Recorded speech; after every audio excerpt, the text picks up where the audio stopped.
Welcome to Learn Literacy, the podcast that brings you inspiring conversations that focus on teaching literacy through language and structure. I am your host, Cheryl Urbanzik, an experienced educator and passionate advocate on a mission inspired by my family's experience with dyslexia. Each episode explores topics that help us understand how we can teach the language as it is to the student as they are. Tune in and become part of a community dedicated to supporting language for life. Hello, everyone, and welcome to this episode of the Learn Literacy podcast.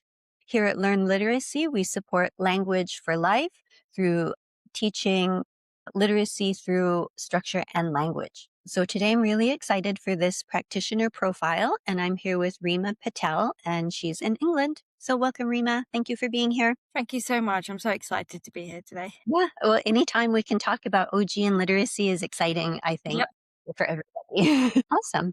Well, thanks so much for being here. And I usually start by asking people about their OG journey. And I'm particularly interested in yours because you don't really come from an education background. You found OG and are now here, which is exciting. Yeah, I think in a way OG found me. Oh, neat. I only found out about OG about just over a year ago. I never knew about it before. It was just, I have two little boys that were 6 years old at the time, and they're learning to read. And I was in a place in my life where I wanted to move from healthcare.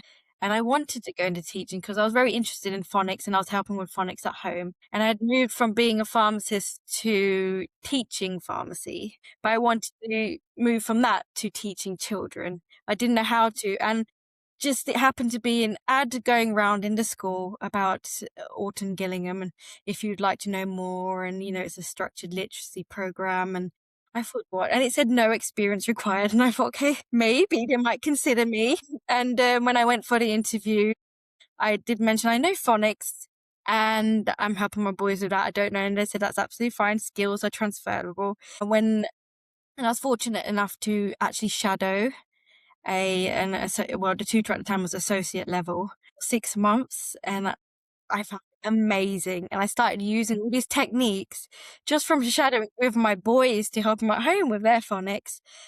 And I thought, you know what, I want to do this. And then I went onto the course. And just from having that 6 months of observation, it really helped me understand the approach. And I felt like it all just fitted together. That was my journey, yeah. Well, neat. It's probably made the training more rich when you had some of that exposure ahead of time and maybe helped you fit the pieces really together. Did. Yeah, it really did. Because when I went onto the course, a lot of things like, oh, I've seen that. And I realized why you do that now. And I think some of the people that were on the course, they were asking questions that probably if they had shadowed before, they wouldn't need to. And I think shadowing is something, if anyone's thinking about teaching or doing Orton Gillingham, just find someone, if you can shadow them, definitely do it. Because it makes the process so much easier. You understand a lot more. And coming from me, who doesn't know anything about teaching, so I know a lot of people that does the course are teachers. It would be secondhand. Yeah, exactly. But that's the interesting thing, though, because many of them learned how to teach literacy under a completely different approach or viewpoint when they took teacher training, and literacy approaches have gone through, I don't know, swings back and forth on phonics, or is it this or that? And so a lot of them are coming, and sometimes you have to unlearn things to make space for new understandings and learn to move forward, whereas you're coming just ready. Blank slate. I mean, I knew a little about the phonics because how they teach it in school. Right. It's not ideal in our school, and I know in England, how they teach is in large chunks of sounds in 1 week, could be 10 new sounds, and all of a sudden you just have to, they flash the cards and you're meant to learn it. And it might work for all the children, not necessarily for all of them. And obviously if you have the dyslexia or other learning needs, it's not easy at all. Right. And it did open my eyes, and I thought, if it has opened my eyes so much, if it's if a teacher did this course, it just blow your mind. They'll think, okay, I can use things in my class to help these students who are struggling.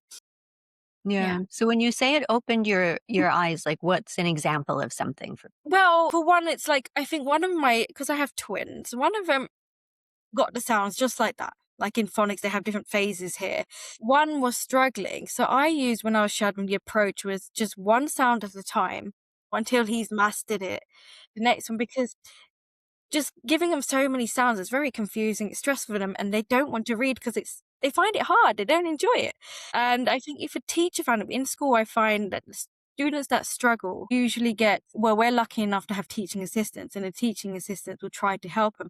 But of course, the teaching assistants are not qualified, so they don't know it. They end up just babysitting these children, and the children don't get anywhere. And the parents are told, oh, they'll catch up eventually, and they never do. But if they had this training, these teaching assistants would be able to help these students that are struggling in small groups, perhaps, or even one-on-one. Yeah. So I think that's what the eye-opener would be if teachers took this course as well. Yeah. Well, that's really neat. So, how do you find, let's say, supports for kids in school? Like you mentioned, the teaching assistant, but for kids with very extensive needs or like dyslexic or learning disability, do they have any programs or supports from what you've seen? From what I've seen, they don't. I think it's a shame that they don't. I feel like the kids just struggle. And what they do in our schools, they send them back for phonics. They send them back a couple of years to do phonics with the earlier years. Right. But the approach is still the same, so those children still can't get past it. They've had that approach before and it's not working. And it's like you're just going up an escalator, going down, but you're trying to climb up. Mhm. And you're not getting Mhm. anywhere. Right. So I feel like with schools, even with testing in England especially, children don't get tested unless the parents really push for it. It's a fault because parents don't realise until it's too late Right. sometimes, because they keep thinking Well, they will when catch you're up. yeah, Yeah, when you're told they'll catch on or some of these other things, late bloomer or yeah, whatever, what have exactly. you tend to trust the expertise of the people talking to Yeah. you. But I really liked your escalator analogy. I think that's really neat. And it reminds me a bit of my daughter's journey because, or other kids, like a lot of times they get the same thing again, but just sometimes like slower. Yes. Yeah. And but after a couple times of that, if it's still not working, we can't keep doing that same thing over again, just even more slower. Yes. Actually, with a boy I have right now, Mhm. he's in the same year as my boys, and his mum came to us because it was an ad we advertise as struggling readers. It doesn't You don't have to be dyslexic. She doesn't know because he's not diagnosed. But she said to school, she goes, she's left it too late. She said the school said he'll catch up, and she feels like he hasn't got anywhere. And he started with us about 6 months ago, and he could not even put, CVC words together. And now he's putting 6 words together just from this Amazing. approach. So it makes such a big difference. Yeah. And how do you do your work? Do you do tutoring only virtually or in person? So most of my students are virtually, but with that 6-year-old I mentioned, he is face to face because he has, I think, other undiagnosed learning needs that Right. but virtually online, I have about 8 students now, which Wow. is, I think I'm at my maximum now.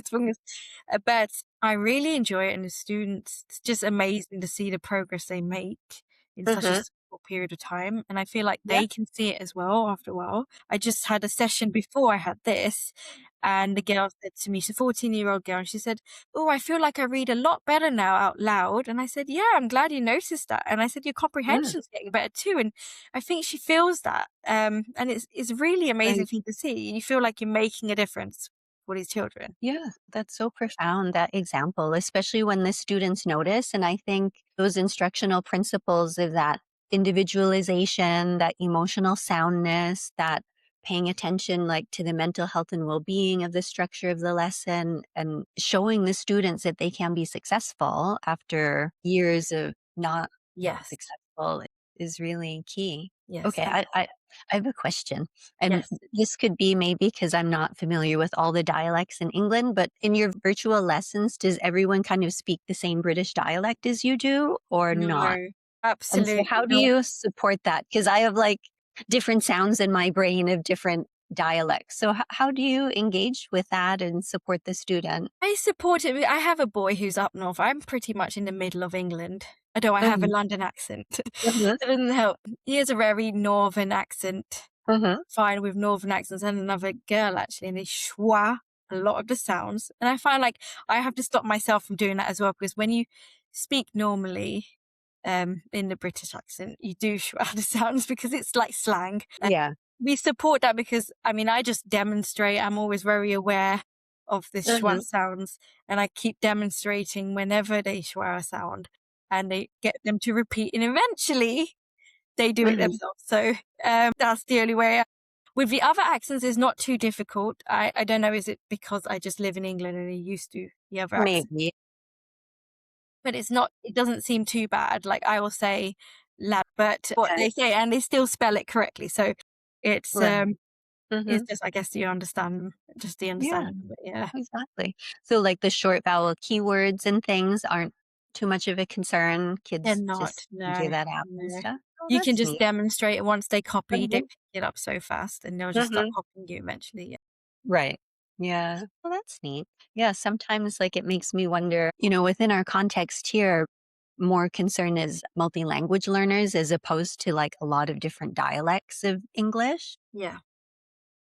It's interesting to think about how we can support the students and what they're bringing to the lesson and Right. figure Yes. out how to still work with the sound structure and Although things I like that. haven't got anyone in Scotland, I think if I had a child in Scotland, I would find it difficult too, because that's I find a Mhm. Scottish accent very difficult to understand. Yeah, You never know. I might, and I'll have to give you some feedback on that if I ever do get a child from Scotland.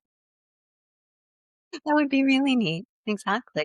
Okay, so in terms of your OG practice, you have seen some impact and things like that. Is someone who's still new in their practice, what are you finding as key learnings for yourself or challenges that you've seen or even surprises in what you're doing? I think the key learnings I had was never underestimate the approach or the child. Oh my gosh, I love that. Just It's because easy to do both. yeah, just because I had a child start with me. It's been a Mhm. few months, and she didn't know half of her letter names. And And how old is when I did student? the assessment, I found, and I thought, how long will this take? I was wondering, how long will I Right. have to do letter names? Yeah. And it turned out by the time we'd done 4 sessions, she knew her letter names. And it just blew my mind, like how powerful this approach is. And her mum, who is a teaching assistant, couldn't believe it. She said, I went to school and I said, I can't believe, like, my daughter knows the difference between you and Y, and it's only been a month. And she must have Mhm, tried with her for a couple of years at least to do it. But obviously, the approach they're using is not the mhm. right one, so it doesn't stick in their Exactly. long-term memory. Mhm. Um, and I think just me being new to teaching, I just thought, wow. Um, and I mean, in terms of challenges, I think the main challenge I have is probably like balancing the repetition with attention and motivation. Yes. Because with OG, there's a lot of overlearning, and some kids will be Mhm, like, okay, I've already done this before, but it hasn't stuck yet. It's not in long-term memory. So you really have to be creative and mhm, think of different games and way to teach it to keep them engaged. I think mhm. that's a challenge, and probably another challenge would be working with students who don't have a formal diagnosis. Because when you see a diagnosis, you can tell, okay, well, these are the areas I need to work on. Yes. But when they don't, you just have to really go by what you see in the session. Right. Mhm, What your observations are. So a couple of mhm. challenges, yeah, as a Yeah, new teacher. that's neat. So, okay, I'm trying to think what I want to follow up on. So, I think in terms of not underestimating the student or the method, that's so insightful because I think a lot of times people just want to rush fast. You know what I mean? Like, "Oh, you see this kid, they need so much remediation, but it is a process and it takes time." And just kind Yes, of trusting that process and absolutely. even trusting yourself as a practitioner delivering that you can get Yes, there. yes. And then how old was that student that you mentioned? 8 years old. 8? Yeah, so still significant delays based because you would think, okay, by kindergarten or age 5 or whatever they call kindergarten in England, that they would have had all their letter sounds. So Yes, absolutely. that And I think that's that's what shocked the mum as well. But like you said, with the rushing, I think I yeah, would advise any tutor, what you do is never rush the process for the student or for yourself, no matter how tedious it seems. That's one thing I've learned because Yeah. No, it takes that's time, but so you will true. get there. It's a marathon, not a sprint. So Yep. that's the main thing. Yeah. I think that the ways of making that repetition or practice look different and meaningful is a challenge for everyone, regardless of where you are on the spectrum. I Yes. think just the more experience you get, or maybe you get different resources, I feel like I have 20 versions of the same thing, but the kids don't know Yeah. it's all but it is true. And I think too, because you can tell me what you think of this, that in school, they're so used to just like a quick review and the next thing that they don't get why the quantity of review is there because it's just so different. Yeah. Yeah. I think school, they have a schedule to follow Yeah. and it's quite difficult. And I understand it. They do have a lot to get through, but then the ones that fall behind the school just carries on and then there's this Hmm. gap gets bigger and bigger and bigger. Yeah, exactly. And then it gets to a point of like, okay, it's like almost crisis level, Yeah. right? The Yeah. gap is so big. Absolutely. Yeah. Especially when they get a little bit older. I've got a couple of 14-year-olds, and I think the parents have come to us, we're in panic mode because they've Yeah, just realized they're 14. exactly. And here we have GCSE exams at 16 before they go on to do their A levels. Hmm. The parents do seem to be like, "Oh, can they be GCSE ready?" And you're thinking, "Well, no, we can only Yeah. go for the Give it a child." month or two, right? Yeah. So it's hard. It's hard. I can understand in the parent's point of view. You're stressing and you're worried about your child, and it's hard. It's a hard It's process, but hard. they just got It to is. allow the process. I said you need to stick with it. Is the main thing. Stick Yeah. with it. Consistency. Turn up to all your sessions. Do not Yeah. miss, and give it time. Give it time, and you will see a difference. Exactly. Yeah, the analogy I like to use is when you look down a road and it kind of meets at the end, that's Yes. kind of our goal, but Yes, it's way over there. that's a good analogy. Take Yeah. time to get there. What do you think is some like learning for you that you would like to explore to keep adding to your background knowledge or experiences or instructional practices? I think I would probably want to learn more about adapting the approach for younger learners or students, especially with autism. As I mentioned, I do have a very young one that I have a face-to-face session. And I think perhaps we suspect undiagnosed on the spectrum. And obviously, you can have barriers. And I sometimes feel like you can hit a wall.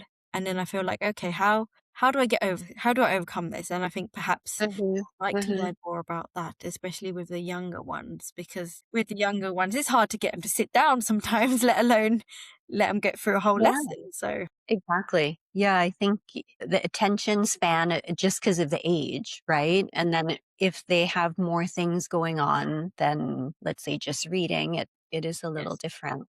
Yeah.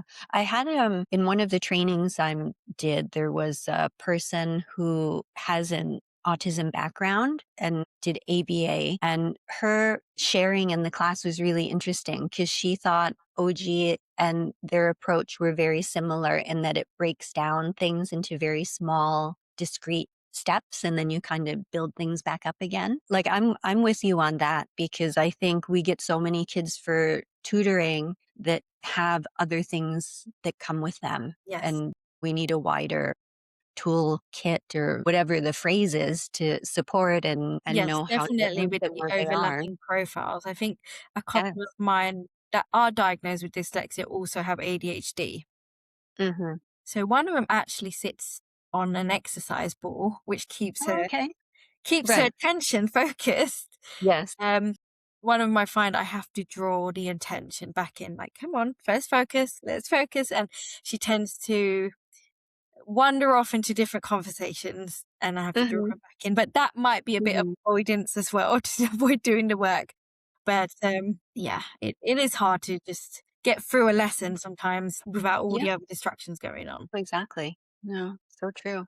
So what do you find about awareness in general of Orton Gillingham in England and your areas? Are people very aware of it or not? Or it's kind of new still or? I feel like if you say Orton Gillingham in England, no one will know what we Okay. mean. The British Dyslexia Association, I mean, the training they provide is based on Orton Gillingham, but there's nowhere have they written that. Now, they've taken basis of it and the approach, and they've developed a training program. But I feel like right now we are working on trying to raise awareness. And I've made a British Orton Gillingham page on Facebook, which only some of the mums have joined, but slowly we're thinking school by school, we want to raise awareness, and hopefully in the future we'll have a fellow in England where we want to train people in schools. That's the Exactly. aim. That is the aim. Yeah.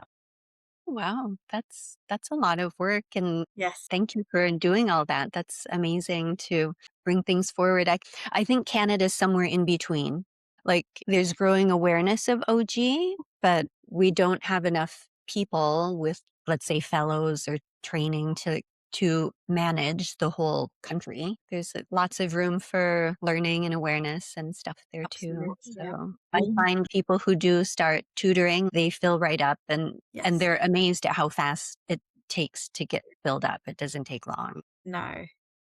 It's like as soon as you say, is your child struggling to read, you will probably have so many Hmm. within 10 minutes come up to you on a Facebook group, and you think, okay, I don't have time I want to help Yeah, everyone, time but or capacity. I don't have Exactly. it.